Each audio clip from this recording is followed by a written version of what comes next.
Welcome back students. Lawyer belief law academy में आप सभी का एक बार फिर स्वागत है।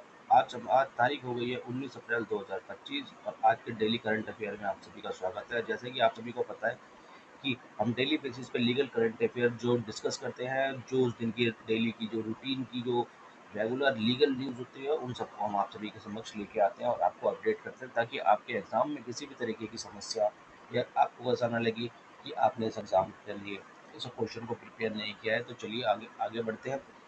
आज के हम आपके अपने YouTube channel royal belief law academy में, अगर चैनल पर नए हो तो चैनल को लाइक करें, सब्सक्राइब करें और अपने सभी दोस्तों तक शेयर करें, ताकि उनको भी इस चीज़ का बेनिफिट मिल सके।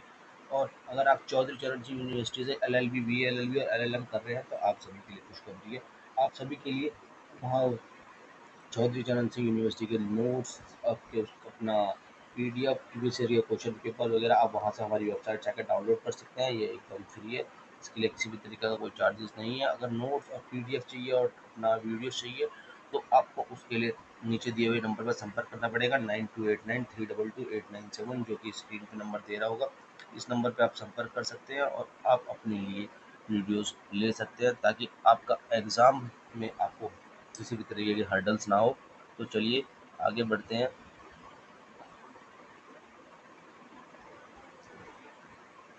जैसे आज का जो लीगल टॉपिक है जिस पर हम डिस्कस करने वाले हैं वो है कि when breach of contract is explained, the harsh penalty like a blacklisting which impact other is employment should not be imposed। Punjab and Haryana high court, Punjab और हरियाणा हाईकोर्ट ने कहा है कि अनुबंध तोड़ने पर ब्लैकलिस्टिंग जैसी सख्त सजा नहीं देनी चाहिए, क्योंकि इससे दूसरों की जो नौकरियां है ना, वो भी प्रभावित होती है। हाईकोर्ट ने कहा कि अनुबंध भंग के मामले में ब्लैकलिस्टिंग जैसी कठोर कार्रवाई उचित नहीं है।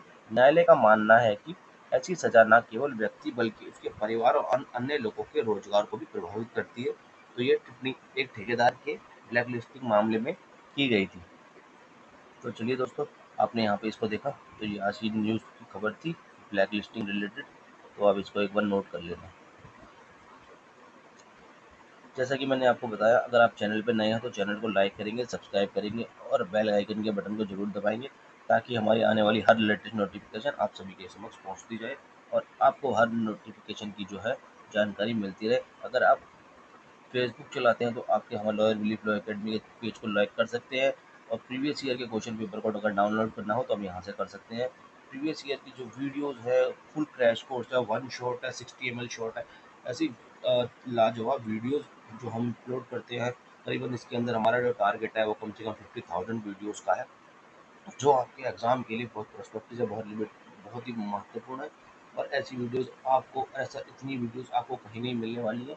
तो अपना प्यार बनाए रखें, चैनल को लाइक करें, सब्सक्राइब करें और अपने सभी दोस्तों तक शेयर करें, ताकि ये वीडियोस हर लॉ स्टूडेंट्स जो लॉ लॉ के बारे में जानना चाहता है या लॉ से रिलेटेड है, उन सभी तक पहुंच सके और वो वह सभी इसका लुत्फ उठा सकें। तो चलिए आगे बढ़ते हैं।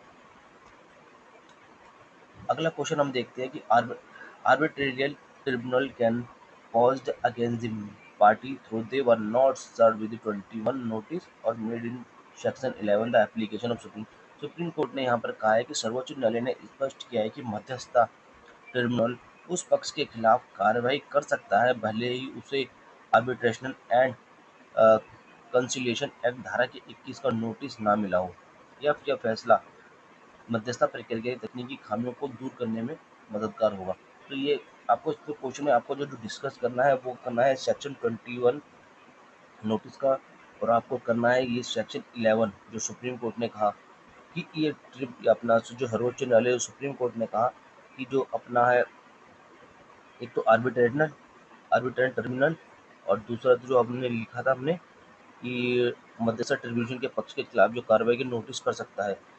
तो इस सब चीज़ों को भी अब आपको देखना है कि इन दोनों के बीच में क्या तालमेल है और ये कैसे एक दूसरे के पूरक हैं। तो चलिए दोस्तों, अगर आपको वीडियोस हमारी देखनी हो बहुत सारी, तो इसके अंदर हर सब्जेक्ट की वीडियोस अलग अलग लेवल पर डली हुई है, जिसके अंदर आपको ट्रांसफर ऑफ प्रॉपर्टी है, कमर्शियल एक्ट, उसके बाद आपको लेबर लॉ, अपना जूरी प्रूडेंस। तो ये सारी की सारी वीडियोस जो है आपको हमारे चैनल पे मिल जाएगी, आपको कहीं और जाने की जरूरत नहीं है। यहाँ आपको सारी वीडियो मिल जाएगी। अगर आपको PPT चाहिए तो PPT के लिए आप वहाँ से संपर्क कर सकते हैं, स्क्रीन पे दिया हुआ नंबर है। अगर ऑनलाइन कोचिंग अगर आप चाहते हैं तो ऑनलाइन कोचिंग के लिए भी आप हमसे संपर्क कर सकते हैं, जो कि अभी जो अवेलेबल है वो सीसी यूनिवर्सिटी के लिए, मेरठ की यूनिवर्सिटी के लिए अवेलेबल है, बीए, एलएलबी, एलएलएम, और ये सभी क्लासेस के नोट्स आपको, रिकॉर्डिंग वीडियो, प्रीवियस ईयर के question papers, revision classes, crash course सहित सारी सुविधाएं उपलब्ध होती हैं। तो चलिए अब आगे बढ़ते हैं। अगला क्वेश्चन देखते हैं कि लीगल करंट अफेयर के अंदर क्वेश्चन नंबर 3 है, जो सेक्शन जो 12 है जुवेनाइल जस्टिस एक्ट का, the purpose of law is reform the children is conflict punishing them would be self destructive for society. यहाँ पे अपना पटना हाई कोर्ट ने यहाँ पर कहा कि जो जुवेनाइल जस्टिस का सेक्शन 12 है वो बताता है कि हमें जो हमारा उद्देश्य होना चाहिए वो बच्चों को रिफॉर्म करने का होना चाहिए, उन्हें सजा देने का नहीं होना चाहिए, क्योंकि वो अगर ऐसा हम करते हैं तो ये समाज के लिए हानिकारक होगा।